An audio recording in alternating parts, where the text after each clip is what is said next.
the lights go out. For most people, it is an inconvenience. You grab a flashlight. You wait it out. Maybe you lose some food in the fridge. But for millions of Americans with disabilities, a power outage is not an inconvenience. It is a countdown. A countdown on a ventilator battery, a countdown on an oxygen concentrator, a countdown on the charge left in a power wheelchair, a countdown on insulin sitting in a warming refrigerator. At least 4.5 million Medicare recipients rely on electricity-dependent medical equipment in their homes. Millions more on private insurance, or without insurance at all, depend on the same technology. And every single year, the power grid fails them. Not in theory, in body counts. This is the story of what really happens to disabled Americans when the lights go out, and why the system designed to protect from barely exists. Let us start with the equipment that keeps people alive. Oxygen concentrators pull oxygen from the air and deliver it to a patient through a nasal cannula or a mask. They require continuous electricity, drawing between 300 and 600 watts. When the power goes out, the concentrator stops. Battery backup on most portable models lasts 2 to 4 hours, maybe up to 12 hours on the lowest settings with extended battery packs. After that, you need standalone oxygen tanks, which your supplier should provide, but does not always. A ventilator is even more critical. It breathes for you.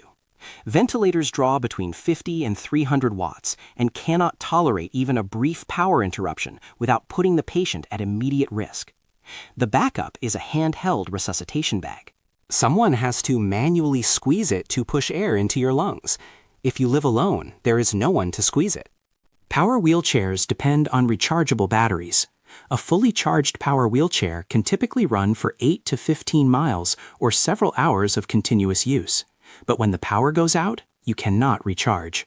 If the outage lasts 2 or 3 days, which is increasingly common during major storms, your chair becomes a stationary seat. You cannot move through your home. You cannot get to the bathroom. You cannot get to the kitchen. You cannot evacuate. The ADA National Network recommends that power wheelchair users keep a manual wheelchair as a backup for emergencies. But a manual wheelchair costs $500 to $1,500 for a decent one. For someone living on a disability check of $1,630 a month, a backup wheelchair is not a realistic purchase. It is a luxury that the system assumes you can afford, but never pays for. Then there are the medications. Insulin must be refrigerated. Certain biologics used for autoimmune conditions must be refrigerated.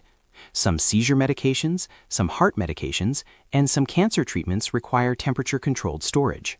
When the power goes out, the refrigerator starts warming.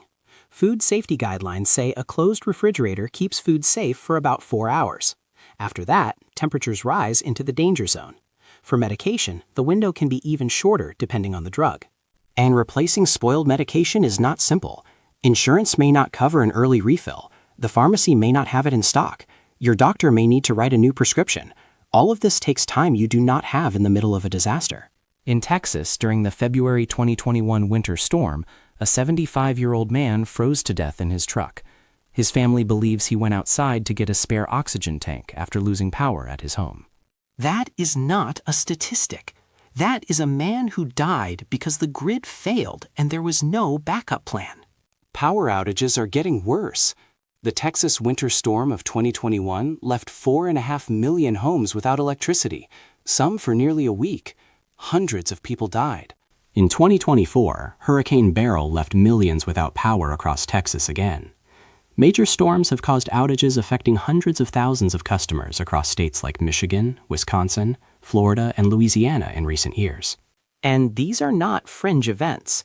The Department of Energy tracks major grid disturbances across the country, and the pattern is clear. Outages are becoming more frequent, lasting longer, and affecting more people.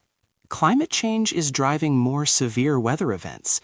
Aging infrastructure is failing under increased demand, and the people most vulnerable to these failures are the ones the system thinks about last. Emergency planning for power outages focuses on the general population. Stock up on water. Buy batteries. Keep your phone charged. But for someone on a ventilator, the advice is fundamentally different. The advice is stay alive. The federal government does track where electricity-dependent people live. The Department of Health and Human Services runs a program called Empower that maps the locations of the approximately 2.6 million Medicare beneficiaries who rely on electricity-powered medical equipment. Emergency planners can use this data to prioritize power restoration and direct resources during disasters. But there are massive gaps in this system. It only tracks Medicare recipients. It does not include the millions of people on Medicaid, private insurance, or no insurance who also depend on powered equipment. It does not trigger automatic emergency responses. And it does not solve the fundamental problem, which is that when the power goes out, the person on the ventilator is on their own until someone comes to help. If you are watching this and this matters to you, hit subscribe. This channel exists to tell the truth about what disabled Americans face every single day. And the truth does not get told unless someone tells it. The standard advice for power outages is to buy a generator. A portable generator capable of running essential medical equipment costs between $500 and $2,000. A whole home standby generator costs between $3,000 and $15,000 installed. For someone on SSDI making $1,630 a month, or on SSI making $994 a month, a generator is simply out of reach. Some utility companies offer programs for medically vulnerable customers. Pacific Gas and Electric in California has a Disability Disaster Access and Resources program that provides portable battery power banks to people who rely on medical equipment. Some insurance plans may cover generators in certain cases. But these programs are scattered, underfunded, and inconsistently available. They depend on the customer knowing they exist, applying in advance, and meeting specific criteria. There is no national standard. There is no federal mandate. There is no universal backup power program for electricity-dependent disabled Americans. Communication failure during power outages creates another layer of danger. Cell towers have limited battery backup, typically 4 to 8 hours. After that, cell service degrades or disappears entirely. If your phone is dead because you could not charge it, you cannot call for help.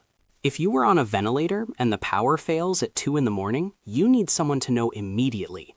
But if your phone is dead and your internet is down and your medical alert system runs on electricity, you are invisible. Many disabled Americans live alone. According to census data, the number of single-person households in the United States has been hitting record highs. For a disabled person living alone, a power outage in the middle of the night is a situation where no one knows you are in trouble until someone happens to check on you. And if no one checks, the outcome can be fail. Emergency shelters are supposed to be the safety net when home backup fails. But for wheelchair users, getting to a shelter can be the hardest part. If your power wheelchair is dead, you cannot drive yourself there. If accessible transportation is not available, which it usually is not during a disaster, you are stranded. And even when you get to a shelter, accessibility is not guaranteed. Many emergency shelters are in school gymnasiums or community centers that were not designed for wheelchair access. Finding an accessible bathroom in an emergency shelter is a challenge. Finding space for a power wheelchair, a ventilator, and oxygen equipment is another. Some states operate special needs shelters designed for medically fragile individuals, but they require pre-registration. If you did not register before the disaster, you may not get in, and the capacity is limited. When thousands of people need shelter simultaneously, the people with the most complex needs are often the last to be accommodated. Temperature is a silent killer during power outages, and disabled people are disproportionately vulnerable. People with spinal cord injuries often cannot regulate their body temperature normally. People with multiple sclerosis can experience severe symptom flares in heat. People on certain psychiatric medications have impaired thermoregulation. Older adults, who make up a disproportionate share of the disabled population, are more susceptible to both heat stroke and hypothermia. Without air conditioning in summer or heating in winter, a home becomes dangerous within hours. During the 2021 Texas freeze, indoor temperatures in some homes dropped into the 30s. During summer outages, homes without air conditioning can exceed 100 degrees in parts of the South.